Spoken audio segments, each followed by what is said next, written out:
ಬಹುಶಃ ಯಾವುದೋ ಒಂದು ಕ್ಷೇತ್ರ ತನ್ನ ಕ್ಷೇತ್ರದಲ್ಲಿ ನನ್ನ ಯುವ ಸಮುದಾಯಕ್ಕೆ ಒಂದು ಒಳ್ಳೆಯ ಕಡೆ ಉದ್ಯೋಗ ಒದಗಿಸ್ಕೊಡ್ಬೇಕು ಅಂತ ಹೇಳಿ ಪ್ರಯತ್ನ ಪಡ್ತಕ್ಕಂಥ, ಅಥವಾ ಯಾರಾದರೂ ಒಬ್ಬರು ಶಾಸಕರು ನನ್ನ ಊರಿನ ಯುವ ಮಿತ್ರರೆಲ್ಲರೂ ಕೂಡ ದೇಶದ ರಾಜ್ಯದ ಒಳ್ಳೆಯ ಸಂಸ್ಥೆಗಳಲ್ಲಿ ಕೆಲಸವನ್ನು ಪಡ್ಕೊಳ್ಬೇಕಂತ ಬಯಸಿದ್ರೆ ಅದು ಕಾರ್ಕಳ ಕ್ಷೇತ್ರ ಮಾತ್ರ ನಾನು ಅತ್ಯಂತ ಹೆಮ್ಮೆಯಿಂದ ಬಹಳ ಪ್ರೀತಿಯಿಂದ ಹೇಳ್ಕೊಳ್ತೇನೆ.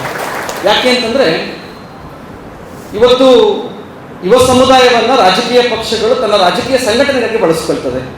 ಧರ್ಮವೋ ಜಾತಿಯೋ ಅಥವಾ ಸಮುದಾಯದ ನಡುವೆ ಸಂಘರ್ಷವನ್ನು ಹಚ್ಚಿ ಅವರ ಬೇಳೆ ಬೇಯಿಸ್ಕೊಳ್ತಕ್ಕಂಥ ಕೆಲಸಗಳು ಆಗುವಂಥ ಈ ವಿಷಮ ಪರಿಸ್ಥಿತಿಯಲ್ಲಿ ಕಾರ್ಕಳದ ಶಾಸಕರು ಒಂಥರ 360 ಡಿಗ್ರಿ ಆ್ಯಂಗಲ್ನಲ್ಲಿ ಅವರ ಥಿಂಕ್ ಟ್ಯಾಂಕನ್ನು ಬಳಸ್ಕೊಳ್ತಾರೆ. ಒಂದು ಕಡೆ ಪ್ರವಾಸಿ ಉದ್ಯಮ ಆಗಬೇಕಂತ ಹೇಳಿ, ಪ್ರವಾಸಿ ಕ್ಷೇತ್ರ ಆಗಬೇಕಂತ ಹೇಳಿ ಹೊಸ ರೀತಿಯ ಕಲ್ಪನೆಗಳು, ಥೀಮ್ ಪಾರ್ಕ್ನ ಆಲೋಚನೆಗಳು ಬಂದರೆ, ಮತ್ತೊಂದು ಕಡೆ ಮೂಲಭೂತ ಸೌಕರ್ಯಗಳನ್ನು ಕೊಡ್ತಕ್ಕಂಥ ರಸ್ತೆ, ನೀರು, ನಮ್ಮ ಮೂಲಭೂತ ಅಗತ್ಯಗಳನ್ನು ಪೂರೈಸುವಂಥ ಕೆಲಸ ಆದರೆ, ಇನ್ನೊಂದು ಕಡೆ ಬಹಳ ದೂರದೃಷ್ಟಿಯನ್ನು ಹೊಂದಿಕೊಂಡು ಕೇವಲ ತನ್ನ ಸೀಮಿತ ರಾಜಕೀಯ ಸಮಯಾವಕಾಶಕ್ಕಾಗಿ ಮಾತ್ರ ಬಳಸಿಕೊಳ್ಳದೆ ಮುಂದಿನ ತಲೆಮಾರನ್ನ ಬೆಳೆಸ್ತಕ್ಕಂಥ ಬಹುದೊಡ್ಡ ಆಲೋಚನೆ ಅವರ ತಲೆಯಲ್ಲಿದೆ. ನಿಜವಾಗಿ ನನಗೆ ತುಂಬ ಹೆಮ್ಮೆ ಆಗುವಂಥದ್ದು, ಪ್ರತಿ ಸಾರಿ ನಾನು ಅವರೊಟ್ಟಿಗೆ ಮಾತನಾಡುವಾಗ ನನ್ನೊಡನೆ ಅವರು ಶೇರ್ ಮಾಡಿದ ಎಲ್ಲವೂ ಕೂಡ ಯುವ ಸಮುದಾಯದ ಕೆಲಸಗಳೇ ಆಗಿತ್ತು.